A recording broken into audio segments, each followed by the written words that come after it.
Bismillahirrahmanirrahim. Assalamualaikum warahmatullahi wabarakatuh.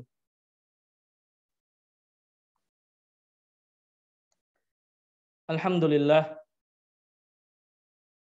Alhamdulillahi ala ihsanih. Wa syukru lahu ala taufiqihi wa amtinanih. Wa ashhadu an la ilaha illallah wahdahu la syarika lah. Ta'ziman li sya'nih. Wa ashhadu anna Muhammadan abduhu wa rasuluhu ad-da'i ila ridwanih. Salawatullahi wa salamuhu alaihi wa ala alihi wa ashabihi wa man tamassaka bi sunnatihi wa iktafa atharahu ila yaumiddin. Qala Allah tabaraka wa ta'ala fil Qur'anil Karim, ya ayyuhalladzina amanu taqullaha haqqa tuqatihi wa la tamutunna illa wa antum muslimun. Wa qala ya ayyuhan nasu taqu rabbakum alladzi khalaqakum min nafsin wahidah wa khalaqa minha zawjaha wa batha minhuma rijalan katsiran wa nisaa'a wattaqullaha alladzi tasaaluna bihi wal arham innallaha kana 'alaikum raqiba. Amma ba'd, ma'asyiral muslimin, a'azzani Allahu wa iyyakum. Ayah bunda, orang tua, peserta didik SMP SMA Bintang Pelajar Islamic Boarding School yang semoga senantiasa berada dalam lindungan Allah Subhanahu wa taala. Alhamdulillah, puji dan syukur tak henti-hentinya marilah kita senantiasa panjatkan kehadirat Allah Subhanahu wa taala, Rabb semesta alam, Allah Subhanahu wa taala yang senantiasa memberikan kepada kita begitu banyak kenikmatannya, sehingga alhamdulillah pada subuh dan pagi yang penuh dengan keberkahan ini Allah Subhanahu wa taala masih memberikan kesempatan kepada kita, masih memberikan taufik, inayah dan hidayahnya kepada kita semua, sehingga alhamdulillah kita bisa kembali belajar ilmu agama, sama-sama saling nasihat menasihati dalam kesabaran, nasihat menasihati dalam kebaikan, yang mudah-mudahan kita berharap dan memohon kepada Allah Subhanahu wa taala, mudah-mudahan apa yang kita lakukan pagi ini menjadi salah satu sebab Allah Subhanahu wa taala mudahkan langkah kita menuju surga Allah Subhanahu wa taala. Karena memang tidak ada jalan yang lebih mudah untuk bisa kita tempuh menuju surga Allah Subhanahu wa taala daripada dengan belajar ilmu agama. Kita memohon kepada Allah Subhanahu wa taala, mudah-mudahan Allah Subhanahu wa taala memberikan ilmu yang bermanfaat kepada kita, memberikan kemudahan kepada kita untuk mengamalkan setiap ilmu yang kita dapatkan. Allahumma inna nas'aluka ilman nafi'an wa rizqan thayyiban wa amalan mutaqabbala. Ma'asyiral muslimin, a'azzani Allah wa iyyakum. Ayah bunda, orang tua, peserta didik SMP SMA Bintang Pelajar Islamic Boarding School yang semoga senantiasa berada dalam lindungan Allah Subhanahu wa taala. Sebagaimana rutin kita lakukan, yaitu setiap pekan ketiga kita membahas satu kutaib kecil yang berjudul Asbabu Sa'adatil Usrah, sebab-sebab kebahagiaan dalam keluarga, yang ditulis oleh Fadilatul Syekh Sulaiman Ar-Ruhaili hafizahullahu taala. Maka alhamdulillah ayah bunda sekalian, kita saat ini ada pada pertemuan atau pembahasan terakhir dari kutaib kecil ini, yaitu bagian daripada kelima yang membahas tentang sebab-sebab kebahagiaan di dalam keluarga. Sebelum kita masuk kepada poin ya yang terakhir atau tiga terakhir yang disebutkan oleh Fadilatul Syekh Sulaiman Ar-Ruhaili hafizahullahu taala tentang sebab-sebab datangnya kebahagiaan dalam keluarga. Terlebih dahulu kita mereview kembali, ya, mengingat kembali apa yang disebutkan di dalam kitab ini tentang sebab-sebab yang dapat mendatangkan kebahagiaan di dalam keluarga. Yang pertama yaitu tahqiqul iman wal amal saleh. Hendaknya satu keluarga ketika mereka menginginkan kebahagiaan di dalam keluarganya, hendaklah seluruh komponen keluarga tersebut merealisasikan iman dan amal saleh.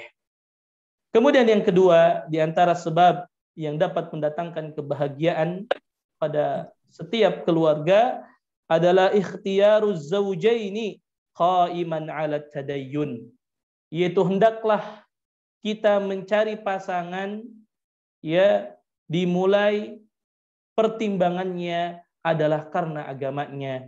Karena ketika seseorang mencari pasangan, ya, yang diperhatikan adalah agamanya, maka pasti hidupnya akan selamat, hidupnya pasti akan bahagia di dunia dan di akhirat. Kemudian yang ketiga, di antara sebab-sebab yang dapat mendatangkan kebahagiaan dalam keluarga, an yuqama fil buyuti dzikrullah, yaitu hendaklah, ya, setiap rumah yang ingin memancarkan pancaran kebahagiaan, hendaklah setiap komponen keluarganya membangun dan membiasakan berzikir kepada Allah, membiasakan rumahnya diisi dengan zikir-zikir kepada Allah, dibiasakan di rumahnya dengan memperbanyak membaca Al-Quran. Kemudian yang keempat, di antara sebab yang dapat mendatangkan kebahagiaan dalam keluarga yang sudah kita bahas, an yakuna ar-rajul qayyiman ala zaujatihi.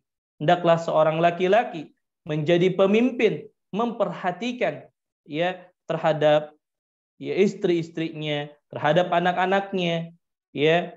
Karena ketika seorang suami memiliki, ya, kepemimpinan, ya, dalam keluarga, mengambil alih, ya, kepemimpinan dalam keluarga, maka ini dapat menjadi salah satu sebab keluarga tersebut akan diberikan kebahagiaan oleh Allah Subhanahu wa taala. Kemudian yang kelima, an yasudaha al-wud wal mahabbah, yaitu keluarga yang dipenuhi dengan cinta dan kasih sayang. Ketika satu keluarga dipenuhi oleh cinta dan kasih sayang, yakinlah pasti hidupnya akan bahagia. Kemudian kita sudah masuk kepada poin yang keenam, yaitu al-adlu bainal abna. Hendaklah kita berlaku adil kepada anak-anak kita. Maka pada pagi hari ini kita masuk kepada pembahasan yang terakhir, ya, dari sebab-sebab datangnya kebahagiaan dalam keluarga, yaitu poin yang ketujuh, ya. Di antara sebab yang dapat mendatangkan kebahagiaan dari keluarga, wa min asbabi sa'adatil usari husnul dhanni bainaz zawjain. Ya. Di antara sebab yang dapat mendatangkan kebahagiaan di dalam keluarga adalah hendaklah setiap pasangan berprasangka baik terhadap pasangan yang lainnya. Jadi, sekali lagi, di antara sebab kebahagiaan dalam keluarga yang ketujuh yang disebutkan di dalam kutaib kecil ini, yaitu hendaklah setiap pasangan berprasangka baik terhadap pasangan yang lainnya. Hendaklah seorang suami memiliki sifat berprasangka baik, ya, kepada istrinya, dan sebaliknya hendaklah seorang istri berprasangka baik kepada, ya, istrinya. Ya, seorang suami berprasangka baik kepada istrinya, seorang istri pun hendaknya memiliki prasangka baik kepada suaminya. Wazauju yadkhulu ila baiti zaujiyah wa huwa yuhsinul dhanna bimra'atihi fi muamalatiha wa fi tasarrufatiha. Hendaklah seorang suami ketika masuk ke rumahnya, maka hendaklah dari situ mulai dimunculkan prasangka-prasangka baik terhadap ya istrinya, terhadap tingkah laku istrinya. Sebagian suami masuk rumah, lihat istrinya dandan cantik, pakai baju baru, pakai perhiasan, pakai make up yang cantik, langsung suudzon. Mau kemana, Mi? Mau kemana, Bunda? Mau kemana, Mah? Ya, giliran istrinya pakai pakaian yang mungkin kurang sedap untuk dipandang, juga suudzon. Ya, ini akan timbul masalah ketika seorang suami selalu yang dimunculkan adalah suudzonnya, prasangka buruk kepada istrinya. Ya, lihat istrinya tiba-tiba cemburut, langsung suudzon. Gitu kan? Lihat istrinya misalkan ya anak belum dimandikan, langsung suudzon. Maka hal-hal seperti ini tidak akan menjadikan sebuah keluarga menjadi keluarga yang sakinah, mawaddah dan warahmah. Ya, hendaklah seorang suami mengedepankan sikap husnudzon ya kepada istrinya. Ya, idza tasarrafatiz zaujatu wa akhta'at fasarra'u ala husnudzon. Kata Syekh Hafizahullah Ta'ala, hendaklah ketika seorang suami mendapatkan ada kesalahan pada istrinya, atau mungkin ada suatu tingkah lakunya yang berubah, maka hendaklah kedepankan husnudzon pada istrinya. Misal, tiba-tiba istri kita cemberut. Jangan kita langsung suudzon. Ini suaminya pulang kok langsung cemberut. Ternyata bisa jadi, hendaklah kita tanamkan dalam diri kita, oh istri saya cemberut mungkin karena dia capek tadi ngurus anak-anak. Ya, ketika kita dapatkan istri kita misalkan tiba-tiba datang dia aja tidak ngajak ngomong, langsung kedepankan, oh bisa jadi istri saya mungkin sedang datang bulan. Ya, ada perubahan hormon pada dirinya sehingga mungkin cepat marah dan lain sebagainya. Maka kalau itu yang dikedepankan oleh setiap suami, ketika dia dapatkan perubahan-perubahan pada istrinya, ketika dia dapatkan kesalahan-kesalahan kecil pada istrinya, kemudian dia lakukan adalah sikap husnudzon, mengedepankan prasangka baik kepada istrinya, maka insya Allah akan berikan kebahagiaan. Ya, jangan sampai kita mengedepankan sikap suudzon kita, ya, sikap suudzon kita kepada istri kita, ya. Yang kita kedepankan adalah sikap husnudzon kita kepada istri kita. Oh, istri kita kok tiba-tiba cemberut? Bisa jadi, oh mungkin kesalahan kita. Kita lupa misalkan, ya, ada kesalahan kecil yang kita lakukan sehingga istri kita mungkin berubah. Kita yang harus introspeksi terlebih dahulu. Maka ini yang disampaikan oleh Syekh, bahwasannya di antara sebab yang dapat mendatangkan kebahagiaan, hendaklah setiap suami berhusnudzon. Kepada siapa? Kepada istrinya. Ya. Kemudian kata Syekh rahimahullahu ta'ala, wa hamalahul mahmalal hasan. Hendaklah setiap suami membuat kemungkinan-kemungkinan yang baik. Ketika dia dapatkan ada sesuatu yang tidak sesuai daripada istrinya, buat kemungkinan-kemungkinan yang baik. Oh, mungkin istri saya cemberut karena sedang datang bulan. Oh, mungkin istri saya ini kok tiba-tiba berubah. Oh, jangan-jangan sedang hamil. Kan begitu. Dibuat satu kemungkinan-kemungkinan yang baik. Jangan ketika kita dapatkan sesuatu perubahan pada istri kita langsung kita judge dia. Jangan langsung kita, wah ini ya berprasangka buruk. Ya tadi ketika mulai, padahal istrinya mungkin berdandan pengen nyambut suaminya, baru dandan cantik pakai baju yang rapi, pakai persiapan, mulai tanya, mau kemana nih? Mau keluar ya? Nah, mau kondangan ya, gitu kan? Langsung suudzon gitu. Padahal mungkin dia pengen nyambut suaminya. Ya. Ini juga penting bagi seorang suami mengedepankan sikap husnudzon tatkala dia mendapatkan perubahan-perubahan yang mungkin berbeda ya pada istrinya. Ya, kata Syekh, wal tamis lahal makhraj. Cari jalan keluar kalau kita nggak dapat. Kenapa nih kok begini ya suami istri saya? Kenapa ya? Cari jalan keluar yang lain. Kedepankan sikap husnudzon kita. Ya. Kenapa? Karena sifat husnudzon adalah perintah dari Allah Subhanahu wa taala. Bukankah Allah Subhanahu wa taala mengatakan di dalam Al-Qur'an, ya ayyuhalladzina amanu jitanibu katsiran minadh-dhann inna ba'dadh-dhanni itsm wa la tajassasu, kata Nabi sallallahu alaihi wasallam. Kata Allah Subhanahu wa taala, Allah mengatakan ya ayyuhalladzina amanu jitanibu katsiran minadh-dhann, wahai orang-orang yang beriman, ijtanibu, jauhilah oleh kalian banyak berprasangka buruk. Ya. Kenapa? Inna ba'da dhanni itsm. Karena sebagian daripada prasangka buruk adalah dosa. Ya. Kemudian juga Allah mengatakan wala tajassasu. Jangan cari-cari kesalahan. Mohon maaf, terkadang seorang suami ya berusaha untuk mencari kesalahan istrinya. Istrinya sudah Masya Allah di rumah berkhidmah untuk mendidik anak-anaknya, berkhidmah untuk merapihkan rumah, berkhidmah untuk ya merapihkan perabotan, ya menjaga rumahnya. Kemudian suami mencari-cari kesalahan. Ya, Allah katakan ayat ini secara umum kepada seluruh manusia. Jangan kita berprasangka buruk kepada saudara muslim kita. Jangan kita mencari-cari kesalahan saudara muslim kita, apalagi kepada pasangan kita. Ya, maka Allah mengatakan ya ayyuhalladzina amanu jtanibu katsiran minadh-dhann. Wahai orang-orang yang beriman, jauhilah oleh kalian berprasangka buruk. Karena sebagian dari prasangka buruk adalah dosa. Ya, dan jangan cari kesalahan-kesalahan.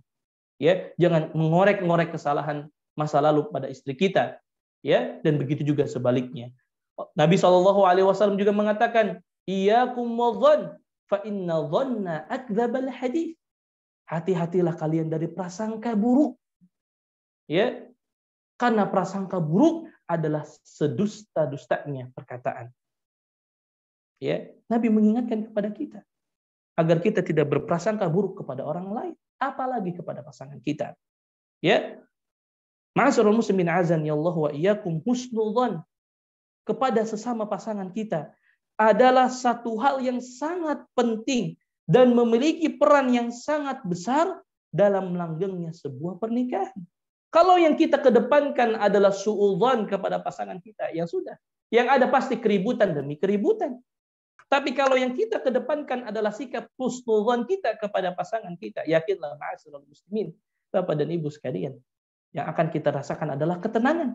Ya, apapun yang dilakukan oleh istri kita, kita yakin bahwasannya apa yang dia lakukan, ya, adalah sebuah kebaikan. Ya, kalaupun ada kesalahan, maka kita nasihatkan pada kesalahan itu. Jangan kita mencari-cari dan mengungkit-ungkit kesalahannya yang lain. Ma'asyiral muslimin azani Allah wa iyyakum, bukankah di antara tujuan pernikahan, ya, bahwasannya seorang suami, ya, hendaklah berusaha untuk memberikan ketenangan kepada istrinya, dan istri berusaha untuk memberikan ketenangan kepada suaminya. Maka di antara hal yang dapat menjadikan ketenangan dalam hubungan rumah tangga adalah berprasangka buruk sesama pasangan. Kemudian Syekh mengatakan wazaujatu tuhsinudzan bizaujiha. Juga sekarang sebaliknya. Bukan hanya seorang suami yang diperintahkan untuk berprasangka baik kepada istrinya, juga kata Syekh wazaujatu tuhsinudzan bizaujiha. Hendaklah juga seorang istri mengedepankan sikap prasangka baik kepada suaminya. Jangan ketika suami mau berangkat ke tempat kerja pakai baju yang rapi, pakai parfum dan lain sebagainya, ya, sudah langsung. Tumben bi pakai baju yang rapi, tumben bi pakai minyak wangi, mau kemana? Mau ketemu siapa ayo? Nah, kayak gitu kan. Sudah yang ada di pikirannya gitu. Ya. Giliran suami juga berangkat ke kantor, ke tempat kerja pakai baju yang nggak rapi, suudzon juga. Biasanya rapi, tumben hari ini nggak pakai baju yang rapi. Ya sudah, akhirnya semuanya isinya adalah prasangka-prasangka buruk saja sesama pasangan. Ya, ini dinasihatkan oleh Syekh Hafizahullah Ta'ala. Wa zaujatu tuhsinul dhanna bi zaujiha. Hendaklah juga seorang, ya, istri berprasangka baik kepada suaminya. Jangan kedepankan prasangka-prasangka yang buruk. Ya. Wa tahmalu umurahu ala ahsanil mahamil. Hendaklah juga sama seorang istri berusaha untuk mencari kemungkinan-kemungkinan yang baik. Ketika suami marah-marah, agak marah mungkin datang ke rumah, jangan langsung berpikir, oh ini suami saya ini kerjanya marah-marah terus. Tapi buat kemungkinan-kemungkinan yang baik. Oh mungkin suami saya marah, mungkin capek kerja. Mungkin dia lagi dapat tekanan tinggi dari atasannya. Oh mungkin hari ini dia diam aja sedang ada masalah. Ya, kemudian mungkin suami datang pulang membawa sedikit, ya, penghasilan tidak banyak. Kedepankan husnudzon kita, oh mungkin hari ini pendapatannya sedang turun. Kalau itu yang kita kedepankan dari sikap prasangka baik, maka yakinlah ma'asyiral muslimin, ayah bunda sekalian, yang akan kita dapatkan adalah ketenangan hidup. Ya. Wa ya'fu kullu wahidin an zillatil akhar. Ini penting yang harus kita garis bawahi. Kata Syekh hafizahullah taala, hendaklah setiap pasangan mampu memaafkan ketergelinciran pasangannya. Ketika kita dapatkan ada kesalahan sedikit dari suami kita, maka hendaknya suami istri berusaha untuk bersifat legowo untuk menerima dan mau memaafkan. Begitu juga sebaliknya seorang suami, ketika dia mendapatkan ada kesalahan-kesalahan sedikit pada istrinya, maka hendaklah dia berusaha untuk mau memaafkan. Karena ma'asyiral muslimin azanillahu wa iyyakum, nasihat para ulama adalah jangan kalian nikahkan anak-anak kalian sebelum mereka mampu memiliki dua sifat, yaitu sikap memaafkan dan sikap meminta maaf, mau meminta maaf terlebih dahulu dan memaafkan. Ya, para ulama, orang-orang soleh selalu menasihatkan dua nasihat ini kepada orang-orang yang ingin menikah. Maka nasihatkan juga ini kepada anak-anak kita nanti ketika ingin menikah. Kalau kamu ingin menikah, dua sifat ini belum ada pada dirimu, yaitu mau meminta maaf terlebih dahulu walaupun Anda dalam keadaan benar dan memberikan maaf, maka silakan Anda menikah. Kalau belum memiliki dua sifat ini sangat berat sekali. Karena memang kehidupan rumah tangga tidak akan lepas daripada permasalahan. Maka kata Syekh hafizahullah taala, wa ya'fu kullu wahidin an zillatil akhar. Hendaklah setiap pasangan mau memaafkan, mau legowo, mau menerima setiap ketergelinciran, kesalahan yang ada pada pasangannya. Oleh karena itu, ma'asyiral muslimin azanillahu wa iyyakum, poin yang keenam ini adalah poin yang sangat penting dalam kehidupan rumah tangga, poin yang sangat penting bagi setiap pasangan yang ingin mendapatkan kebahagiaan di dalam hidupnya. Hendaklah setiap suami berprasangka baik kepada istrinya dan setiap istri mengedepankan prasangka baik juga kepada suaminya. Jika ini dilakukan, maka insya Allah Ta'ala yang akan kita dapatkan adalah ketenangan hidup. Yang kita akan dapatkan adalah kehidupan yang sakinah, mawaddah, dan warahmah. Kemudian yang ketujuh, ma'asyiral muslimin azani Allah wa iyyakum, yang disebutkan oleh Syekh di dalam kitab ini, di antara yang ke-8 yang disebutkan oleh Syekh dalam kitab ini, di antara sebab yang dapat mendatangkan kebahagiaan dalam sebuah keluarga, wa min asbabi sa'adatil usari an yaqumat ta'awunu baina afradil usrati 'alal khair. Di antara sebab yang ke-7 yang ke-8 adalah hendaklah setiap pasangan melakukan ta'awun, kerjasama, ya, dalam kebaikan sesama komponen yang ada dalam keluarga. Ya, kalau seorang suami berusaha untuk ta'awun, bekerja sama dengan istrinya dalam ketaatan, seorang suami dan istri berusaha bekerja sama dengan anak-anaknya dalam melaksanakan dan bekerja sama dalam kebaikan, maka pasti ini akan mendatangkan kebahagiaan dalam kehidupan rumah tangga mereka. Wa an yahrisu zaujani ala dzalik. Hendaklah setiap pasangan an yahris, semangat dan mengedepankan sikap ta'awun, kerjasama di antara komponen keluarga. Wa an yurabbiyal abawan abna'ahuma ala. Hendaklah setiap orang tua, ya, mendidik anaknya dengan pendidikan ini. Pendidikan apa? Pendidikan ta'awun, kerjasama dalam kebaikan, kerjasama dalam ketaatan. Bukankah perintah bekerja sama untuk mengerjakan ketaatan dan kebaikan adalah perintah Allah Subhanahu wa taala? Allah mengatakan, wa ta'awanu 'alal birri wat taqwa wala ta'awanu 'alal itsmi wal 'udwan.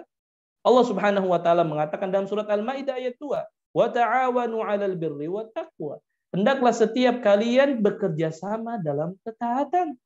Wala ta'awanu 'alal itsmi wal 'udwan. Dan janganlah kalian tolong-menolong dalam dosa dan permusuhan. Ini adalah perintah dari Allah Subhanahu wa taala. Wa idza kanat ta'awunu 'alal khairi fil bait.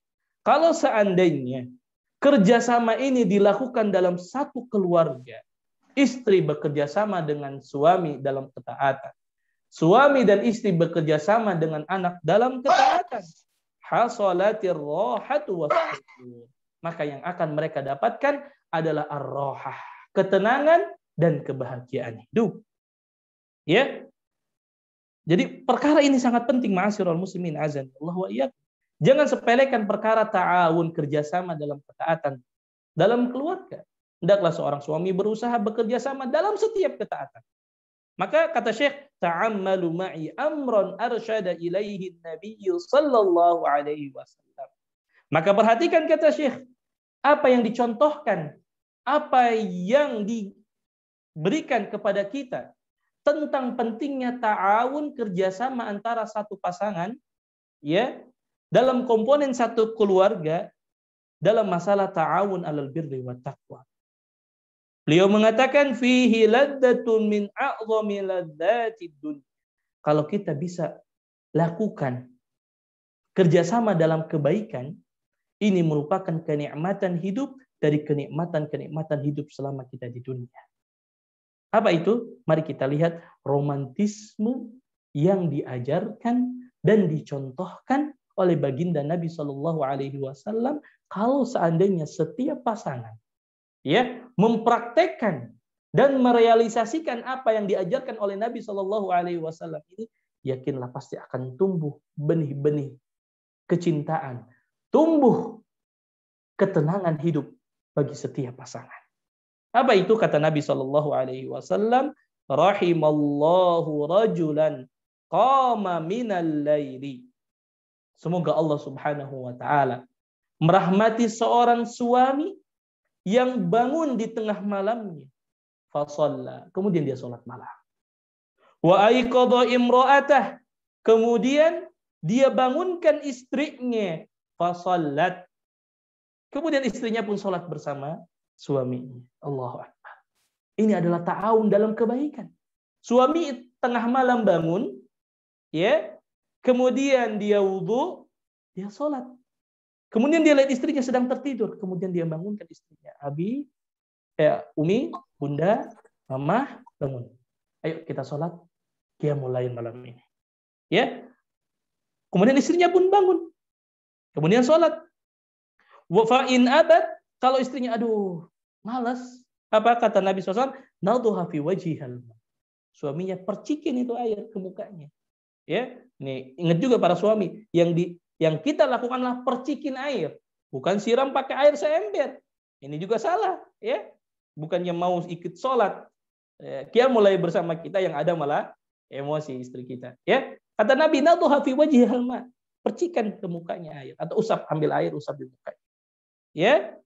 Kemudian Nabi mengatakan wa rahimallahu imra'atan, semoga Allah merahmati seorang wanita qamat minal lail, yang suatu hari, suatu malam dia terbangun dari tidurnya, ya, fasallat, kemudian istri tersebut salat qiyamul lail, wa aiqadat zaujaha, kemudian dia bangunkan suaminya, fasallat, kemudian suaminya ikut salat. Allahu Akbar. Betapa romantisnya kehidupan yang diajarkan oleh baginda Nabi SAW, anjuran yang diajarkan oleh Nabi SAW. Fa in aba nadhuhat fi wajhihal ma. Kalau seandainya istrinya, suaminya ini, aduh, malas, dia tarik selimut lagi dibangunin, ya, nadhuha fi wajhil ma, percikan air kepada suaminya. Dan ini bukan bagian daripada ya kurang adab kepada suami, enggak apa-apa. Yang kurang adab itu satu ember disiram ke suaminya, itu kurang adab. Ya, enggak apa-apa, ambil air kemudian usap di muka. Atau cari kelemahan-kelemahan suami, ya, biar dia bisa bangun. Karena istri paling tahu biasanya di mana letak biar suami bisa bangun. Ada yang mungkin di cubit pipinya, ada yang dicubit hidungnya misalkan, atau ya apalah. Ya, seorang istri lebih tahu tentang keadaan suaminya, dan seorang suami paling tahu tentang keadaan istrinya. Jadi ini menunjukkan apa, masyarakat muslim, adanya ta'awun dalam kebaikan, ta'awun dalam ketakwaan. Begitu juga kita praktekkan kepada anak-anak kita. Kalau bapak ibunya sudah bangun tengah malam, anaknya masih tidur, jangan mikir ya, anak kasihan, capek, tadi pagi lagi ujian online misalkan, enggak, biarin tidur. Atau mungkin waktu subuh sudah datang. Kemudian seorang istri atau seorang ayah, seorang ibu membiarkan anaknya, udahlah, kasihan ya, baru pulang dari pesantren, pulang dari BPIBS, capek dia. Ya, enggak usah bangunkan, biar nanti jam 6 baru kita bangunkan. Ini namanya bukan ta'awun 'alal birri wat taqwa, justru ini menjerumuskan anak kepada keburukan. Ya. Jadi bukan berarti kita membiarkan cinta kita kepada anak dengan membiarkan. Ya, salah besar ketika seorang ayah, seorang ibu merasa cinta, merasa kasih sayang kepada anaknya, kemudian dibiarkan anaknya. Ya, anak tidak bangun sholat subuh dibiarin dalam biar. Capek ya, kasihan. Capek dia sama dari udah 1 bulan ini belajar misalkan. Biarin dia biar menikmati. Ini kesalahan besar orang tua, membiarkan anaknya dibiarkan begitu saja. Ya, begitu juga hendaklah seorang suami dan istri dan anak-anak dalam satu keluarga, ya, berusaha untuk mempraktekkan setiap ketaatan kepada Allah Subhanahu wa taala. Misalkan kita buat contoh-contoh kecil. Ya, bangunkan sholat. Ya, tadi anaknya tidur, bangunkan sholat. Ini bagian ta'awun dalam albirri wa taqwa. Ya, saling menyimak bacaan Al-Qur'an. Oh, ini Masya Allah, lebih nikmat lagi ma'asyiral muslimin kalau anak kita misalkan hafal Quran. Ayo nak, kamu baru pulang dari BPIBS kan, nak? Kamu baru pulang dari pesantren kan? Sini. Duduk depan ayah. Ayo, ayah simakin hafalan Al-Qur'an kamu, nak. Allah. Ya. Tidak apa-apa. Oh, ayahnya juga ternyata hafalannya lebih sedikit daripada anaknya. Tidak, ambil mushaf, dengarkan mushaf. Ayo, nak. Pokoknya kamu setiap di rumah, ya, kamu wajib setoran ke ayah atau murojaah ke ayah apa yang kamu sudah hafal di sekolah. Ini bagian daripada apa? Kedekatan seorang orang tua kepada anaknya. Atau mungkin seorang suami, ya, juga berusaha, ya, mah baca Al-Quran, abi simakin. Ya. Atau kita sama-sama belajar, ayo. Ya, saling perbaiki bacaan Quran. Ini bagian-bagian ta'awun dalam keluarga yang akan menimbulkan, yang akan mendatangkan ketenangan, ya, sakinah, mawaddah dan warahmah dalam keluarga. Ya, saling menyimak bacaan Al-Qur'an. Kalau suaminya mungkin punya kelebihan, ya, tahsin Al-Qur'an dibandingkan istrinya, suami ajarkan.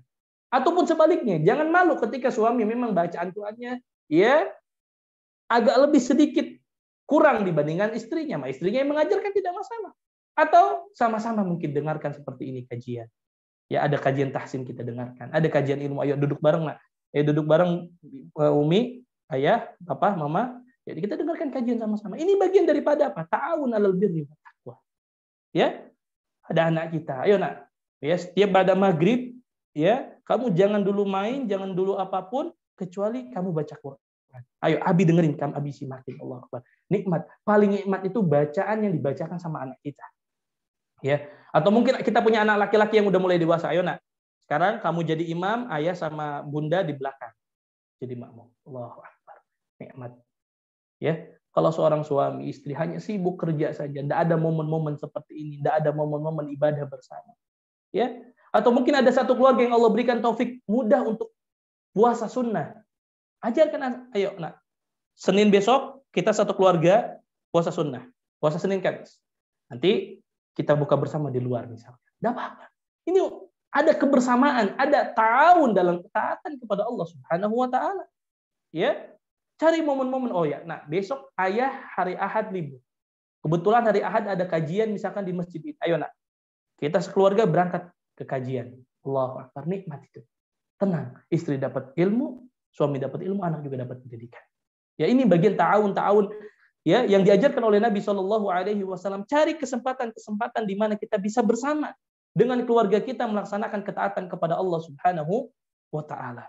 Ya, kata Syekh, ma ajmala hadat ta'awun 'alal khair. Alangkah indahnya kerjasama seperti ini dalam kebaikan kalau dilakukan oleh setiap orang tua. Ya. Sesekali, ayo nak, kamu baru pulang dari pesantren, bangun malam, kamu jadi imamnya, abi sama umi dari makmumnya. Ya, ayo sholat subuh, ya, bangunkan. Jangan merasa, oh, belum pulang dari pesantren, ini capek, kasihan anak nih. Jangan. Ya, cari momen-momen ibadah bersama. Cari momen-momen ta'awun, ya, yang itu dapat merekatkan, ya, hubungan antara suami dan istri, merekatkan hubungan antara, ya, ayah dan anak, orang tua dan anak. Kemudian, ya, yaqumur rajulu fa yusalli minal lail. Di sini disebutkan dalam hadis ini, seorang suami bangun tengah malam, kemudian dia tahu, wala yahrumu imra'atahu min hadal khair. Dia tidak mau istrinya ini enggak dapat pahala qiyamul lail, maka dibangunkan istrinya juga. Ya. Ini semua dilakukan ma'asyiral muslimin dalam rangka membina dan menumbuhkan rasa cinta di antara keluarga. Ya. Amma idza lam taqumil usratu 'ala ta'awun 'alal khair, kata Syekh. Kalau seandainya Dalam satu keluarga tidak ada ta'awun, tidak ada kerjasama dalam ketaatan. Yang mereka lakukan hanya ta'awun dalam urusan dunia. Kalau urusan dunia, Masya Allah, kerjasamanya cepat. Ya, seorang suami cuek anaknya mau bangun jam berapa. Ada juga ibu yang cuek anaknya mau baca Quran atau enggak. Ya, kalau ini ada dalam satu keluarga, ya, qad yathuru kama yathurul burkan. Maka ini akan menjadi satu ledakan sebagaimana ledakan gunung, ya, yang akan meledak, kata Syekh hafizahullah taala, wala tatahaqqaqus sa'adah. Maka tidak akan pernah terrealisasikan kebahagiaan dalam keluarga jika keluarga tersebut tidak ada ta'awun 'alal birri wat taqwa. Kemudian ma'asyiral muslimin azani Allah wa iyyakum ayah bunda sekalian yang semoga dirahmati oleh Allah Subhanahu wa taala, di antara sebab kebahagiaan dalam keluarga yang ke-9 yang disebutkan dalam kutaib kecil ini adalah apa yang disebutkan oleh Syekh hafizahullah taala. Beliau mengatakan, wa inna min asbabis sa'adati fil usar, di antara sebab kebahagiaan dalam keluarga, an yakuna ar-rajulu multaziman bimanhajis shalihin fi muamalati usratih. Kalau satu keluarga ingin bahagia, kata Syekh, maka hendaklah seorang suami, ya, istiqomah, konsisten, disiplin dalam mendidik anak-anaknya, dalam bermuamalah dengan keluarganya bimanhajis shalihin, dengan metode orang-orang soleh. Artinya apa? Setiap kita hendaklah beriktida, mengikuti, mencontoh kepada orang-orang soleh dalam mendidik keluarga, mencontoh orang-orang soleh, ya, dalam bermuamalah dengan keluarganya. Kita contoh bagaimana muamalahnya baginda Nabi SAW yang sudah kita sebutkan dari kajian pertama sampai kajian yang kelima ini. Ya, contoh-contoh romantisme Nabi, contoh-contoh muamalah Nabi kepada keluarganya. Ya, maka contoh orang-orang soleh, ya, dalam mempergauli keluarganya. Fayakunu mahmudas sirah, hendaklah seorang suami, hendaklah seorang istri memiliki sikap dan perilaku terpuji. Karena sikap dan perilaku terpuji inilah yang nanti akan dicontoh oleh anak-anak kita. Maka selalu saya ulang-ulang dan selalu saya katakan bahwa solahul aba sababun li solahil abna. Kesolehan orang tua akan sangat berdampak kepada kesolehan anaknya. Hendaklah orang tua menjadi tauladan bagi anaknya. Bagaimana mungkin kita ingin anak kita rajin baca Quran? Bagaimana mungkin kita ingin anak kita rajin sholat berjamaah kalau kita orang tuanya tidak kita lakukan itu? Ya, kemudian saya mengatakan thayyibas sarirah, hendaklah juga seorang suami ataupun seorang istri, ya, berlaku baik kepada pasangan seranjangnya. Ya, sahlan rafiqan bi zaujati. Hendaklah seorang suami juga memiliki sifat yang mempermudah istrinya. Jangan mempersulit istrinya. Rafiqan bi zaujati, dan hendaklah memiliki sifat lemah lembut kepada istrinya. Ma'asyiral muslimin, hendaklah seorang istri berusaha bersikap lemah lembut, dan ini sudah kita bahas pada poin sebelumnya. Hendaklah seorang suami jangan sampai bisa lemah lembut di luar tapi menjadi singa di dalam rumahnya. Wa auladihi, juga hendaknya bersikap lemah lembut kepada anaknya, rahiman bihim, bersikap kasih sayang kepada mereka. Apa kata Nabi? Kenapa kita diperintahkan untuk berlemah lembut kepada anak istri kita? Kata Nabi SAW, innar rifqa la yakunu fi syai'in illa zana. Kelembutan itu tidaklah ada pada diri seorang melainkan dia akan menghiasinya. Wala wama nuzi'a min syai'in illa syana, dan tidaklah kelembutan itu dicabut dari hati seorang melainkan dia menjadi keburukan bagi orang tersebut. Maka hendaklah ma'asyiral muslimin, kelembutan ini kita kedepankan di dalam keluarga kita. Kemudian la yukallifuhum syatatan, juga hendaklah seorang suami tidak membebani istrinya dengan kezaliman dan keburukan. Ya, wa idza ra'a zillatan min waladihi. Nah, ini juga kaidah yang sangat luar biasa yang disebutkan oleh Syekh hafizahullah taala. Apabila seorang suami melihat zillatan, melihat ada ketergelinciran, ada kesalahan sedikit dari anaknya, ya, dzakkara nafsahu bima fi waladihi min khair. Allah. Kalau kita dapatkan anak kita, tiba-tiba mungkin anak kita melakukan satu kesalahan, jangan langsung kita habisi anak kita, jangan langsung kita omeli, langsung kita hakimi anak kita. Tapi apa kata Syekh? Dzakkara nafsahu bima fi waladihi min khair. Hendaklah seorang orang tua mengingat ada sisi kebaikan yang dimiliki oleh anaknya. Ini yang sering kita lupakan. Kalau kita udah marah, kita udah emosi sama anak kita, buruk semua yang ada pada anak kita. Kita lupa anak kita itu memiliki segudang kelebihan di balik sedikit kekurangan yang mereka miliki. Ya, hendaklah seorang ayah, seorang ibu melihat dengan bijak ketika anaknya salah, ketika anaknya mungkin tidak menurut ya kepada perintah ayahnya, kepada perintah ibunya. Hendaklah dzakkara nafsahu bima fi waladihi min khair. Hendaklah dia mencari ya, oh iya anak saya ini melakukan satu kesalahan seperti ini. Ingat, ada 1000 kebaikan yang dia miliki. Ada 1000 kemampuan, bakat yang dimiliki oleh anak-anak kita. Jangan kita ketika anak kita, kamu Nina, teman sebelah udah hafal 20 juz, kamu masih 5 juz aja gitu kan.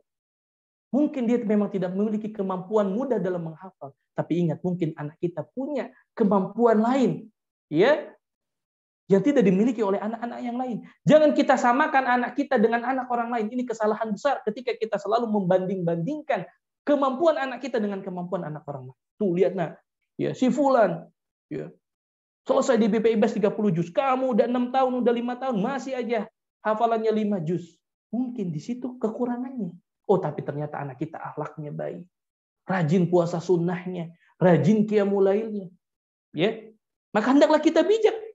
Jangan melihat kepada satu kesalahan anak kita kemudian kita melupakan 1000 kebaikan dan kemampuan yang dimiliki oleh anak-anak kita. Begitu juga Syekh mengatakan, ya, idza ra'a min imra'atihi syai'an yakrahuhu.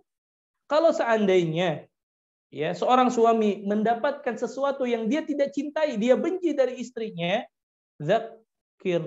dzakkara nafsahu bimahasin.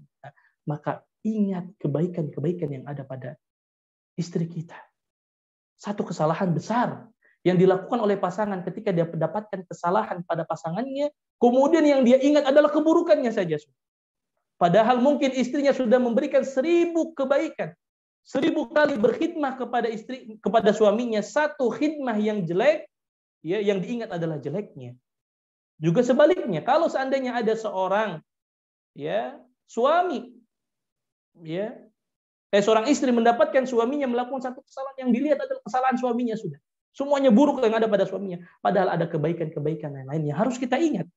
Maka kalau seandainya ada satu keburukan pada istri atau suami kita, maka ingat 1000 kebaikan yang pernah mereka lakukan kepada kita.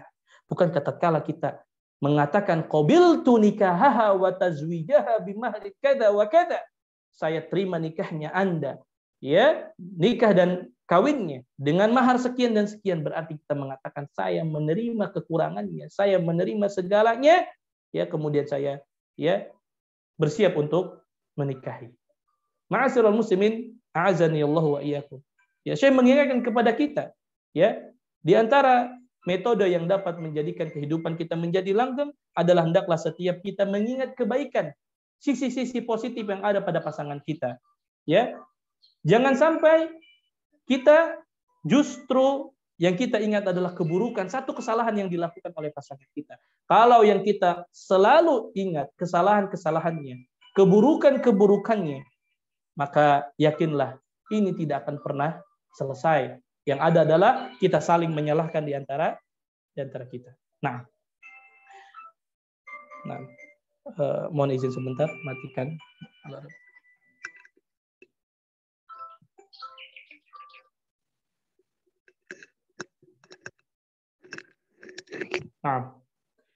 Nah, ma'asyiral muslimin azani Allah wa iyyakum. Ya, di sini Syekh mengingatkan kepada kita, idza ra'a min imra'atihi syai'an yakrahuhu dzakkara nafsahu bimahasiniha. Kalau seandainya seorang suami ada melihat kekurangan, kesalahan istrinya, maka ingatlah kebaikan-kebaikannya. Dan juga disampaikan tadi, wa idza ra'a zillatan min waladihi. Ya, dia dapatkan ya ada ketergelinciran, kesalahan anaknya, maka ingat apa yang ada pada anak kita. Oh, ternyata anak kita itu punya kelebihan yang tidak dimiliki oleh anak-anak yang lain. Terkadang kita ya selalu membanding-bandingkan mereka dengan anak yang lain. Ya, selalu kita berusaha membandingkan ya, anak yang lain seperti ini, padahal anak kita memiliki kelebihan yang mungkin juga tidak dimiliki oleh anak-anak yang lain. Oleh karena itu, ma'asyiral muslimin azanillah, beliau juga mengingatkan, ya, hendaklah seorang suami ya'lam annal mar'ata dha'ifah. Hendaklah seorang suami sadar bahwa istri itu dari sisi yang lain adalah, ya, lemah, ya. Seorang suami seorang istri dari sisi yang lain adalah lemah, ya.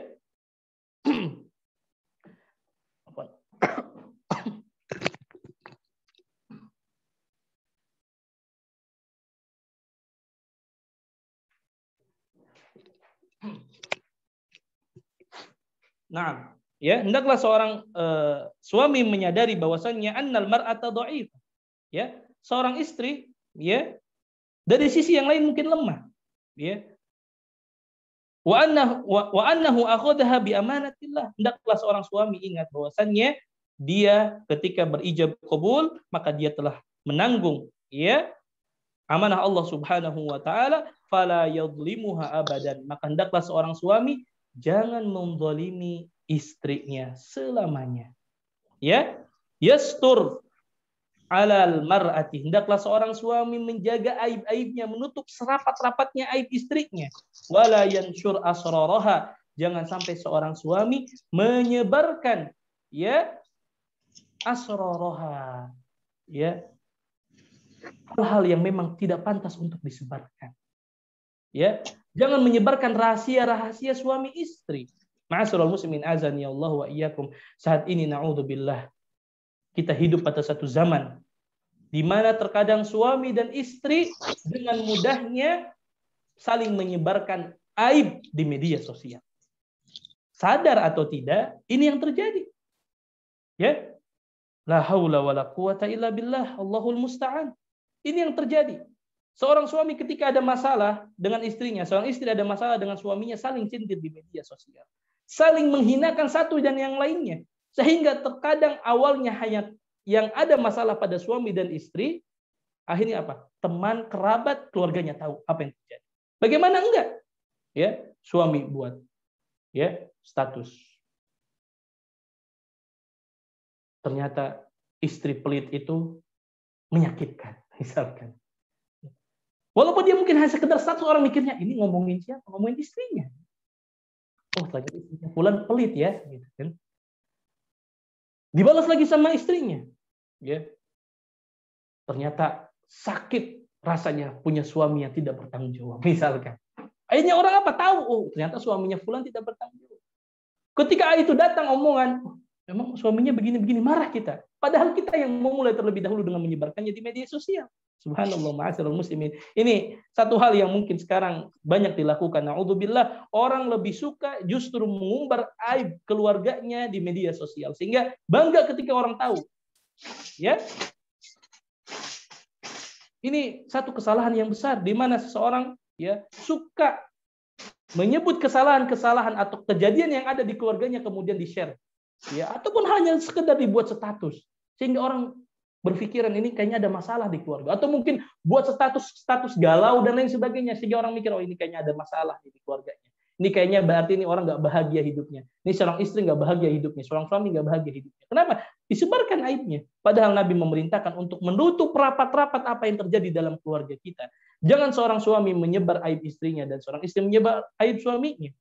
Ya, dan di antara juga yang dilarang oleh Nabi Shallallahu Alaihi Wasallam seorang yang menyebarkan rahasia hubungan suami istrinya kepada hal yang ramai. Mari kita perhatikan apa kata Nabi SAW. Inna min syarrin nas, sesungguhnya di antara orang yang paling buruk di dunia ini, indallahi manzilatan yaumal qiyamah, orang yang paling buruk kedudukannya nanti pada hari kiamat siapa? Ar-rajula yufdi ila imraatihi wa tufdi ilaihi, seseorang yang melakukan hubungan badan sesama mereka. Summa yansyur sirroha, kemudian mereka menyebarkan rahasia hubungan badannya tersebut kepada hal yang lama. Ma'asyiral muslimin, ini mulai terjadi sekarang. Betapa banyak orang justru menceritakan rahasia hubungan badannya kepada hal yang ramai melalui apa? Melalui media sosial. Apakah itu dengan dengan perbincangan, apakah itu dengan wawancara, ataukah itu menyebarkan dengan aplikasi-aplikasi yang ada.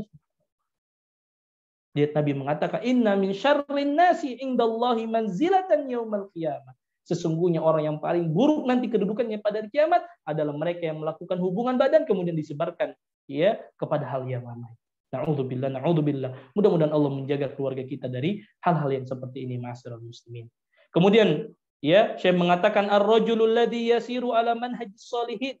Seorang suami ya yang berusaha berjalan dalam mendidik keluarganya dengan manhajnya, dengan metode orang-orang saleh, dengan metode Nabi Shallallahu Alaihi Wasallam, yaitu bagaimana yudhahiku ahlahu, ya, tertawa dengan anak istrinya, yula'ibuhum, bercanda dengan mereka, iqtidaan bin Nabi Shallallahu Alaihi Wasallam, sebagai bentuk ittiba, mengikuti apa yang diajarkan oleh Nabi Shallallahu Alaihi Wasallam.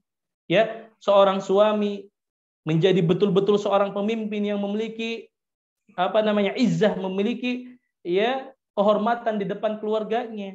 Kemudian Syekh mengatakan la yadribu imra'atahu darban syadidan. Beliau mengingatkan dan menasihati kepada kita para suami, jangan sampai kita memukul istri kita dengan pukulan yang sangat keras. La yadribu imra'atahu darban muntaqim. Janganlah seorang suami berani memukul istrinya dengan pukulan dendam. Wa inna ma in darabaha darba mu'addab. Kalaulah suami sudah pada batasan ingin memukul istrinya, pukul istrinya dengan pukulan yang beradab, bukan pukulan yang membuat mereka terluka. Jangan memukul mereka dengan pukulan yang dapat ya merusak badan mereka, dapat membuat cedera badan mereka. Ya, karena dalam Islam seorang suami boleh memukul istrinya tapi dengan pukulan mu'addab, bukan pukulan yang keras, apalagi menampar wajah, apalagi memukul dengan pukulan yang ya membuat ya cedera dan lain sebagainya. Itu pun ada tahapannya. Kapan tahapan kita boleh memukul mereka dengan pukulan yang beradab? Ya, ya mungkin hanya sekedar memukul tangannya dan lain sebagainya. Ya, sebagai bentuk peringatan saja kepada mereka. Tapi tidak boleh kita memukul mereka dengan pukulan yang keras, apalagi sampai terluka. Ya. Amma idza darabaha darba intiqam, kata. Kalau seandainya seorang suami memukul istrinya dengan pukulan balas dendam, fadarabaha darban, ya, kemudian dia pukul, wajalladaha jaldan, kemudian dia cambuk, dia hajar istrinya, takhrujus sa'adah minal bait. Pasti akan keluar yang namanya kebahagiaan dari dalam keluarga. Enggak akan ada lagi kebahagiaan dalam keluarga. Yang ada adalah ketidakbahagiaan dalam keluarga. Bukankah Nabi SAW mengatakan, la yajlidu ahadukum imra'atahu jaldal abdi. Janganlah seorang suami mencambuk istrinya dengan cambukan seorang budak. Tsumma yujami'aha fi akhiril yaum. Setelah dia cambuk baru dia berhubungan badan dengan istrinya. Ini adalah satu perbuatan yang sangat tercela, kata Nabi Shallallahu Alaihi Wasallam. Kenapa? Karena kalau seorang marah, seorang suami sampai memukul istrinya, yang ada adalah ketidakbahagiaan dalam keluarga. Kemudian Syekh mengatakan ar-rajulul ladzi yasiru ala manhajis sholihin fi baiti. Seorang suami yang berjalan dalam mendidik keluarganya dengan cara metode orang-orang saleh, dengan metode Nabi Shallallahu Alaihi Wasallam, yu'til mar'ata haqqaha. Maka pasti dia memberikan haknya kepada istrinya. Alladzi ja'alahu Allahu laha, yang Allah memang berikan ya haknya kepada seorang istrinya. Kemudian di antara hak seorang suami kepada istrinya dan hak seorang istri kepada suaminya, la yuqabbih ahlaha.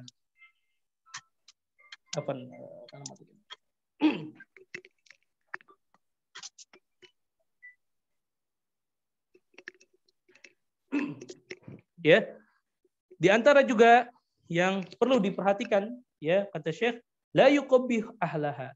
Jangan seorang keluarga itu ya menghinakan keluarganya di depan keluarga yang lain. Ya, wala yal'anuha, dan jangan juga dia melaknat, memanggil istrinya dengan panggilan yang buruk, dan seorang istri memanggil suaminya dengan panggilan. Ini yang akan menjadikan keluarga tersebut tidak akan bahagia. Ya, panggil istri kita dengan panggilan yang baik, panggil suami kita dengan panggilan yang baik. Atau bahkan terkadang ada sebuah keluarga yang menghinakan keluarganya di depan keluarga istrinya. Misalkan seorang istri menghinakan suaminya di depan keluarga suaminya. Ini satu hal yang akan menjadikan keluarga tersebut tidak akan bahagia, kata Nabi Shallallahu Alaihi Wasallam. Ya, li'annahu ya'lam annahu qila li Rasulillah Shallallahu Alaihi Wasallam. Suatu hari Nabi Shallallahu Alaihi Wasallam pernah ditanya tentang hak-hak suami dan istri. Apa kata Nabi? Nabi pernah ditanya, ma haqqu zaujati ahadina alaina. Ya Rasulullah, apa hak istri salah satu di antara kami terhadap kami? Apa kata Nabi? Antut'imaha idza ta'imat. Di antara hak yang harus kita tunaikan kepada istri kita adalah memberi makan ketika mereka meminta makan.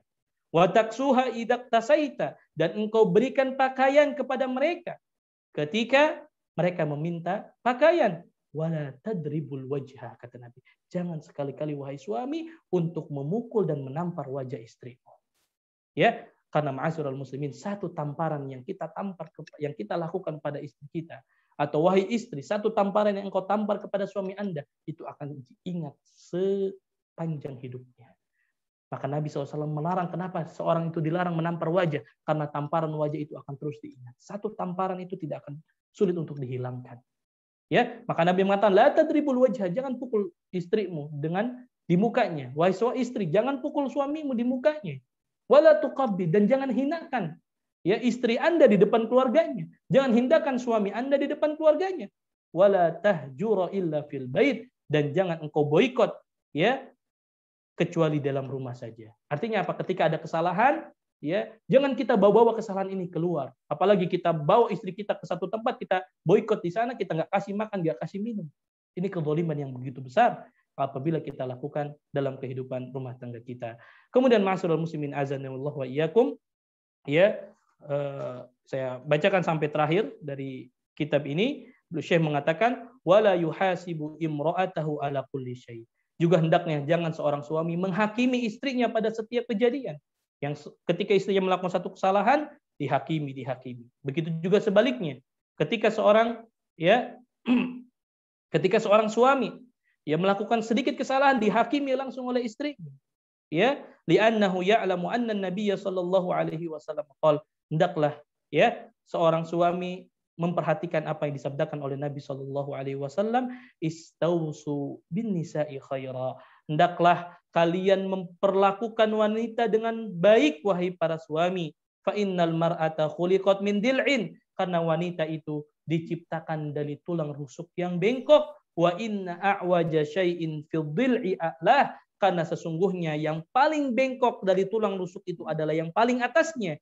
Fa in dhahabta tuqimuhu kasarta, kalau kalian berusaha untuk meluruskan yang bengkok tersebut, kalian akan mematahkan tulang rusuk tersebut. Wa in taraktahu lam yazal a'waj, kalau kalian biarkan tulang rusuk itu bengkok, ya selamanya akan bengkok. Istausu bin nisa'i khaira, maka ingat para suami, dari sini istausu bin nisa'i khaira, perlakukan para istri dengan perlakuan yang baik. Ini adalah hadis Nabi, perintah Nabi agar kita berlaku lemah lembut kepada mereka. Kita diperintahkan kepada mereka untuk memperlakukan mereka sebaik mungkin. Kalau ada kesalahan, maka tugas kita adalah menasihati. Kalau ada ketergelinciran mereka, maka tugas kita adalah meluruskan mereka. Idzal tazamar rajulu manhajas solihina fi usrati. Kalau seandainya seorang suami konsisten dengan metode pendidikan yang disebutkan oleh Nabi SAW, yang disebutkan oleh di dalam kitab ini, yaitu 8 sebab yang dapat mendatangkan kebahagiaan, maka insya Allah tahaqqaqatis sa'adatu fi baiti, maka dia akan terrealisasi ya kebahagiaan di dalam keluarganya. Fahasalal khairul katsiru li hadhihi usrah, pasti keluarga tersebut akan mendapatkan kebahagiaan yang banyak. Ya. Dan banyak sekali disebutkan oleh Syekh nasihat terakhir dari kitabnya, ya. Kemudian Syekh mengatakan wala uhibbu an atila alaikum. Saya tidak akan berpanjang lebar dalam menulis ya tentang sebab-sebab kebahagiaan. Hadhihi ba'dul asbabi fi sa'adat. Ini baru sebagian saja dari sebab-sebab yang dapat mendatangkan kebahagiaan ya, yang kita berharap dan memohon kepada Allah Subhanahu wa taala kalau kita lakukan apa yang disebutkan oleh Nabi Shallallahu alaihi wasallam tentang sebab-sebab kebahagiaan, kemudian kita sedikit demi sedikit realisasikan dalam keluarga kita, maka mudah-mudahan kita berharap ini menjadi salah satu sebab Allah Subhanahu wa taala akan berikan kebahagiaan pada keluarga kita. Kemudian beliau mengatakan wa la'alli akhtimu biwasiyah. Saya tutup ya kitab ini dengan satu nasihat, kata beliau, wa hiya an nub'ida ma yubghidullahu min buyutina. Kalau seandainya setiap kita ingin mendapatkan kebahagiaan dalam keluarga kita, kalau seandainya setiap kita ingin bahagia hidupnya, maka jauhilah, singkirkan segala sebab-sebab yang mendatangkan murka Allah Subhanahu wa taala. Kalau rumah kita ingin menjadi rumah yang bahagia, rumah kita ingin menjadi rumah yang sakinah, mawaddah dan warahmah, singkirkan segala sesuatu yang mendatangkan murka Allah Subhanahu wa taala. Apa itu yang mendatangkan murka Allah? Banyak. Cari dosa-dosa, cari apapun yang dapat mendatangkan murka Allah, kemudian kita jauhi itu untuk kita datangkan ke dalam rumah kita, maka yakinlah kita akan hidup bahagia. Wallahi kata Syekh, inna min a'dhami asbabis syaqa an naj'ala fi buyutina ma yubghidullah. Demi Allah kata Syekh hafizahullah taala, sesungguhnya di antara sebab terbesar yang dapat menjadikan keluarga kita menjadi keluarga yang amburadul, keluarga yang tidak bahagia, adalah ketika kita memasukkan ke dalam rumah kita sesuatu yang mendatangkan murka Allah Subhanahu wa taala. Walau dhanna an-nasu annahu min asbabis sa'adah fa alaina ikhwati fillah an nandura fi buyutina. Kalau sekarang kita sudah tahu bahwasanya di antara sebab kebahagiaan terbesar dalam keluarga adalah menjauhkan, menghindarkan segala sesuatu yang dapat mendatangkan kemurkaan Allah, maka dari sekarang kata Syekh, kita lihat di rumah kita. Apa yang dapat mendatangkan murka Allah ke rumah kita? Kalau itu ada, segera singkirkan dari rumah kita. Ya. Wadzalika yuhaqqiqu lana sa'adah. Maka yakinlah kita akan mendapatkan kebahagiaan. Wallahu taala alam. Ayah bunda sekalian, alhamdulillah dengan izin Allah Subhanahu wa taala kita sudah menyelesaikan satu kitab kecil ini, yaitu Asbabus Sa'adatin Nusrah, sebab-sebab datangnya kebahagiaan dalam keluarga, ya, selama 5 pertemuan. Bagi ayah bunda yang mungkin terluput ya pada kajian pertama, kedua, ketiga, silahkan bisa melihat rekaman dari kajian ini di channel YouTube-nya. Mudah-mudahan apa yang saya sampaikan ini bermanfaat bagi diri saya yang menyampaikan. Karena terus terang yang paling sulit adalah yang menyampaikan. Ya, kita sama-sama mengingatkan, kita sama-sama belajar, yang mana mudah-mudahan ilmu ini bermanfaat bagi diri saya dan kita semua. Sekali lagi, mudah-mudahan apa yang dinasihatkan oleh Syekh Sulaiman Ar-Ruhaili di dalam kitab ini juga bisa kita praktekkan dalam kehidupan kita, ya, dan mudah-mudahan kita berharap sedikit demi sedikit keluarga kita menjadi keluarga yang sakinah, mawaddah dan warahmah. Wallahu taala alam. Di sini ada beberapa pertanyaan, jika saya bisa menjawab saya akan jawab.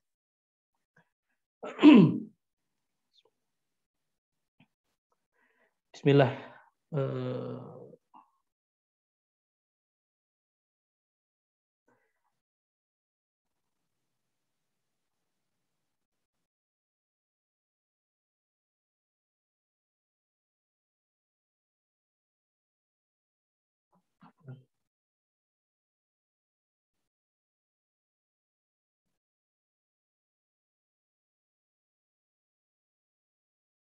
Assalamualaikum warahmatullahi wabarakatuh. Bagaimana mengajak suami untuk ikut kajian-kajian tentang keluarga seperti ini? Karena biasanya kalau tema seperti ini jawabannya paling gitu-gitu aja. Nah, barakallahu fiik ayah bunda sekalian yang semoga dirahmati oleh Allah Subhanahu wa taala. Tentu hal yang paling terberat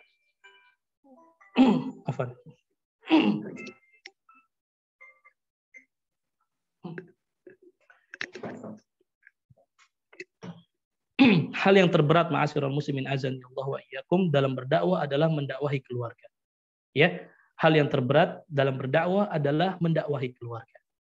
Maka tentu di sini perlu ya tips, perlu langkah-langkah yang perlu kita lakukan sehingga hal itu bisa kita realisasikan dalam kehidupan rumah tangga kita. Adapun bagaimana cara mengajak suami agar mau ikut kajian-kajian seperti ini, kita sampaikan bahwa setiap kita itu butuh terhadap ilmu. Ya, setinggi apapun pangkat kita, setinggi apapun kedudukan yang kita miliki, setiap kita butuh ilmu, siapapun itu. Ya, apalagi ya ilmu tentang kebahagiaan dalam rumah tangga. Ya, setiap kita butuh ilmu. Ya. Kalaupun yang disampaikan misalkan hanya itu saja, maka sampaikan ini sebagai pengingat bagi kita. Mungkin ada ada suami yang mungkin sudah paham tentang perkara ini. Ya. Tapi sampaikan setiap manusia itu tidak lepas daripada lupa. Ya, maka dengan kita hadir di kajian ilmu minimal kita ingat kembali. Ya. Kita mengingat kembali apa yang mungkin pernah kita baca. Kita mengingat kembali apa yang mungkin pernah kita dengar. Sehingga hal itu menjadi motivasi bagi kita untuk memperbaiki, dan memperbaiki. Ya, sampaikan kepada suami kita bahwa ya setiap kita butuh kepada ilmu. Kalaulah kita sudah tahu isinya, kita sudah pernah baca, sudah sering kita dengar, ya setidaknya kita dapat faidah duduk di majlis ilmu. Setidaknya kita dapat faidah mendapatkan rahmat dari Allah Subhanahu wa taala dengan mendengarkan kajian ilmu. Setidaknya kita mendapatkan pahala apa yang dikatakan oleh Nabi, man salaka tariqan yaltamisu fihi ilman sahalallahu lahu bihi tariqan ilal jannah. Ya, barang siapa yang meniti satu jalan dalam rangka menuntut ilmu agama, maka Allah akan mudahkan jalannya menuju surga Allah Subhanahu wa taala, dan faidah-faidah lainnya dalam daripada faidah ya menuntut ilmu agama. Artinya ya ayah bunda sekalian, ya tentu setiap kita punya cara tersendiri bagaimana kita bisa mengajak mereka. Ya, suami paling tahu tentang keadaan istrinya dan istri paling tahu tentang keadaan suaminya. Ya, sampaikan kepada mereka bahwa sampai kapanpun kita masih butuh terhadap ilmu. Wallahu ta'ala alam. Bismillah Ustaz, apakah yang dimaksud dengan pria dayuth? Apakah maksud dengan suami atau seorang ayah yang biarkan kemungkaran di dalam rumahnya? Dan apa hukumnya bagi laki dayuth tersebut di hari akhir? Jazakallahu khair. Nah, ma'asyiral muslimin azanillahu wa iyyakum, terkait dengan suami yang dayuth, ya banyak disebutkan oleh para ulama. Di antaranya ya ciri seorang suami yang dayuth adalah seorang suami yang tidak cemburu. Ya, ketika istrinya melakukan satu kemungkaran, ya, atau membiarkan kemungkaran di dalam keluarganya. Ya, juga termasuk definisi daripada dayuth adalah ya seorang suami yang membiarkan istrinya ya dinikmati oleh laki-laki lain. Dalam hal ini mungkin dibiarkan ya dipandang dengan bebas oleh laki-laki lain, dibiarkan jalan dengan laki-laki yang lain, dan dia tidak memiliki kecemburuan.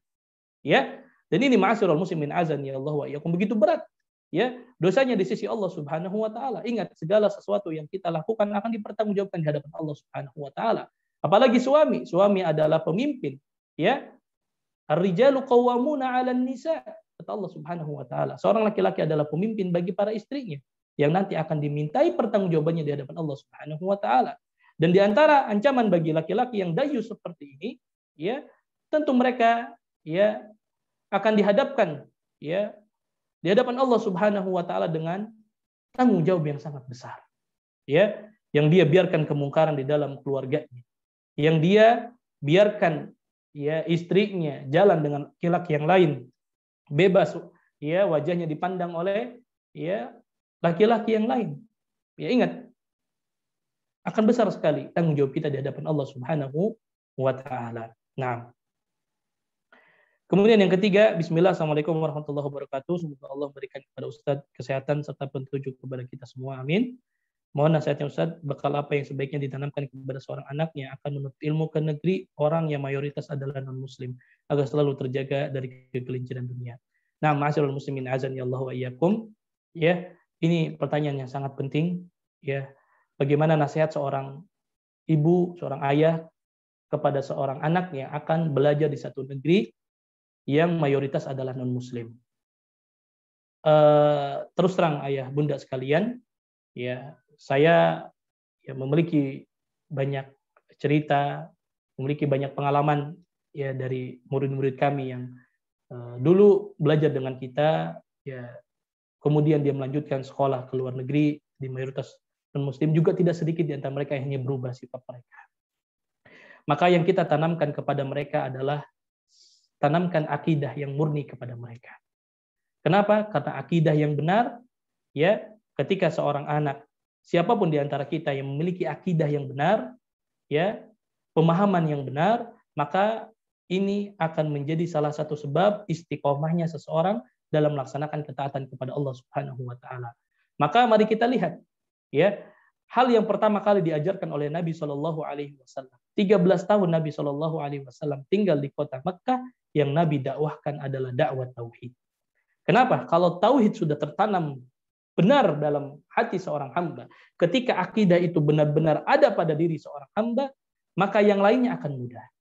Kenapa? Ketika dia akan ya diajak oleh satu lingkungan yang kurang baik, maka dia ingat, ya, tentang akidahnya yang harus dia jaga. Apalagi dia tinggal di satu komunitas, di satu tempat yang mayoritas adalah non-muslim. Yang harus dijaga pertama kali adalah akidahnya. Ya, jangan sampai akidahnya terjual hanya karena lingkungan yang ada. Ya, maka para ulama selalu menasihatkan dakwah yang pertama, nasihat yang harus kita nasihatkan kepada anak-anak kita adalah nasihat akidah.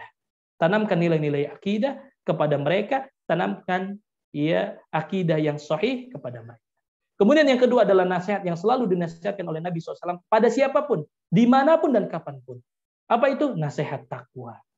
Ya, apa kata Nabi SAW? Ittaqillaha haitsu ma kunta. Kalimat ini yang harus kita tanamkan, kita sampaikan terus-menerus kepada anak-anak kita. Anak-anakku, ittaqillaha haitsu ma kunta. Bertakwalah engkau kepada Allah dimanapun kamu berada. Mau kamu berada di Indonesia, mau kamu berada di Eropa, mau kamu berada di belahan dunia manapun, takwa kepada Allah menjadi kunci. Kalian tidak akan tergelincir. Ya, tanamkan nilai-nilai takwa, tanamkan nilai-nilai muraqabatullah, merasa diawasi oleh Allah Subhanahu wa taala. Ya. Kemudian kata Nabi, wa'at bi sayyi'atal hasanata tamhuha, dan iringi setiap kesalahan yang kamu lakukan dengan kebaikan. Ingatkan anak kita, kamu ini bukan seorang yang maksum dari dosa. Pasti kamu akan tergelincir, pasti kamu mungkin akan melakukan satu kesalahan. Maka ketika kamu lakukan satu kesalahan, iringi setiap kesalahan dengan kebaikan. Ya. Wa khaliqin nasa bi khuluqin hasan. Kemudian pergauli manusia dengan adab yang baik. Ya, kita akan bertemu dengan orang-orang yang non-muslim mungkin, yang berbeda agamanya dengan kita, yang berbeda makanannya dengan kita. Maka kita tanamkan kepada mereka bagaimana cara muamalah yang baik dengan mereka. Ya, tanamkan kepada mereka, mereka memang berbeda ya akidahnya dengan kita, tapi bukan berarti kita ya juga berlaku kasar kepada mereka. Kenapa? Karena dakwah dengan akhlak adalah dakwah yang paling mudah untuk kita lakukan kepada orang-orang yang berbeda agama dengan kita. Kemudian nasihat yang ketiga adalah yang kita nasihatkan adalah nasihat muraqabat. Merasa diawasi oleh Allah Subhanahu wa taala. Karena kita hidup di satu zaman di mana kita mudah mengakses segala apapun, maka tanamkan kepada anak-anak kita muraqabat. Ya, merasa diawasi oleh Allah Subhanahu wa taala. Kemudian nasihat yang keempat adalah cari, walaupun kita berada di satu negara yang non muslim, cari komunitas-komunitas yang baik. Ya, karena komunitas yang baik, teman-teman yang soleh adalah mereka yang nanti akan mengingatkan kita, yang akan mendukung kita ketika kita tergelincir kepada kesalahan. Ya, para ulama menjelaskan di antara sebab istiqomahnya seorang hamba adalah cari teman yang baik. Karena kata Nabi, almar'u ala dini khalili falyanzur ahadukum man yukhalilu. Ya, seorang itu tergantung dengan agama temannya, maka lihatlah dengan siapa dia berteman. Dan banyak sekali sebetulnya nasihat disebutkan oleh para ulama ya agar kita anak-anak kita tidak tergelincir kepada pemahaman yang tidak benar, tidak tergelincir kepada kesalahan. Ya, juga perbanyak doa kepada Allah. Kalau seandainya orang tua sudah meridokkan anak kita pergi untuk merantau ke negeri ya yang mayoritas muslim untuk belajar, maka orang tua juga jangan lupakan doa kepada Allah. Minta agar anak-anak kita dijaga. Sekuat apapun apa yang dilakukan oleh anak-anak kita, tentu doa adalah senjata yang paling utama. Doa orang tua adalah doa yang mustajab. Maka perbanyak doa kepada Allah Subhanahu wa taala agar Allah Subhanahu wa taala menjaga anak-anak kita. Wallahu taala alam. Nah.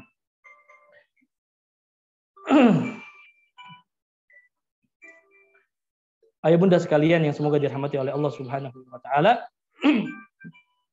Di sini masih ada beberapa pertanyaan.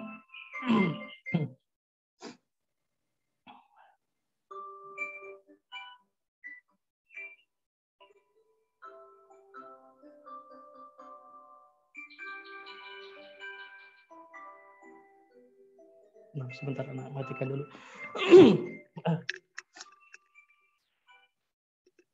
Nah, saya rasa ini pertanyaan-pertanyaan yang terakhir ya, yang disampaikan yang akan saya jawab. Ustaz, apakah ada dalil atau riwayat pada zaman Rasulullah seorang terapis atau tabib, semisal psikolog, mendengar cerita klien dengan detail kondisi rumah tangga sampai masalah kehidupan yang sangat pribadi antara suami dan istri? Mohon dalil dan riwayatnya jika ada, Ustaz. Nah, yang pertama ya, wallahu taala alam, saya tidak tahu tentang riwayat atau dalil yang menjelaskan tentang seseorang yang datang kepada tabib atau dokter kemudian menjelaskan seluruh permasalahan rumah tangganya ya termasuk kehidupan hubungan rumah tangganya. Saya wallahu taala tidak ada. Tetapi dalam permasalahan ini ma'asyiral muslimin, ya kita dibolehkan ya untuk bertanya atau menceritakan kejadian tentang kehidupan rumah tangga kita dalam rangka kita mencari nasihat. Ya, misalkan terjadi sesuatu pada hubungan rumah tangga kita dan kita memang sedang mencari solusi. Ya, karena terkadang masalah kalau kita pendam sendiri, tidak ada solusi, maka kita harus cari orang lain. Ya, ketika kita cari orang lain, tentu kita akan menceritakan apa yang terjadi pada kejadian di rumah tangga kita dengan tujuan ya kita mendapatkan nasihat. Maka ini boleh kita lakukan dengan syarat. Yang pertama adalah orang yang kita minta nasihat adalah orang yang amanah, yang tidak menyebarkan apa yang terjadi dalam kehidupan rumah tangga kita. Ya.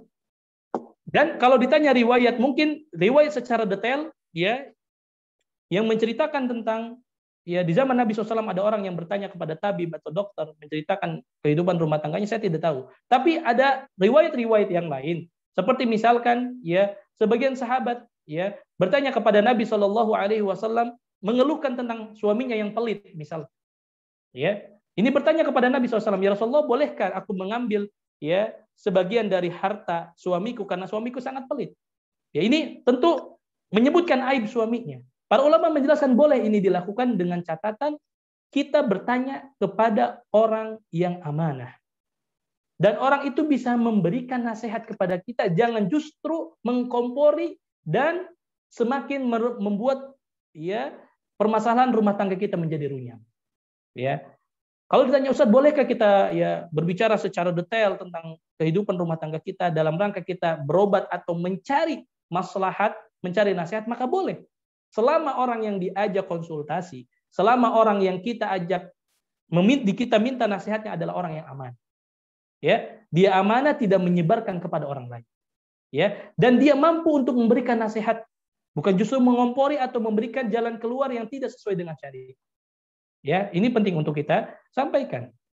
Ya, ada juga seorang ya di zaman Nabi SAW seorang wanita yang mengeluhkan tentang istrinya yang beribadah terus-menerus. Ya, hak-hak istrinya tidak ditunaikan. Maka dia menceritakan kepada Nabi SAW dan Nabi tegur. Ya, ini boleh. Ya, tetapi dengan catatan sekali lagi kita cari orang-orang yang amanah dan orang tersebut mampu memberikan nasihat dan bisa menjaga ya rahasia apa yang kita ceritakan kepada mereka. Kalau orang tersebut bisa memberikan nasihat, bisa memberikan jalan keluar, kita anggap orang tersebut bisa ya memberikan jalan keluar bagi kita dan dia bisa amanah, maka tidak apa-apa kita lakukan, dan itu tidak termasuk ya kita menceritakan aib keluarga kita kepada orang. Karena niat kita adalah untuk mendapatkan nasihat. Yang dilarang adalah kita menyebarkan aib kita ya agar menyebarkan aib kita agar apa? Agar diketahui oleh orang lain. Ini yang dilarang. Wallahu taala alam. Ayah bunda sekalian yang semoga dirahmati oleh Allah Subhanahu wa taala, saya rasa cukup. Saya mohon maaf ya apabila ada pertanyaan yang tidak sempat saya jawab. Di sini juga ada pertanyaan yang saya rasa tidak ada hubungannya dengan kajian. Ustaz, kapan anak-anak dipulangkan? Anak ikhwan, ya insya Allah nanti ini akan ada surat edarannya dari kepala sekolah insya Allah ta'ala. Ya, insya Allah pertanyaan-pertanyaan lainnya saya rasa cukup. Ya, mudah-mudahan Allah Subhanahu wa ta'ala memberikan ilmu yang bermanfaat kepada kita semua. Mudah-mudahan Allah Subhanahu wa ta'ala yang memberikan kemudahan kepada kita untuk mengamalkan setiap ilmu yang kita dapatkan. Wallahu taala alam wa sallallahu ala nabiyina Muhammad. Kita tutup dengan doa kafaratul majlis. Subhanakallahumma wa bihamdika asyhadu an la ilaha illa anta astaghfiruka wa atubu ilaik. Wassalamualaikum warahmatullahi wabarakatuh. Waalaikumsalam warahmatullahi wabarakatuh. Jazakallahu khair Ustaz. Wa iyyakum. Jazakallahu khair Ustaz. Wa iyyakum wa iyyakum. Wa jazakumullahu khair. Barakallahu fikum.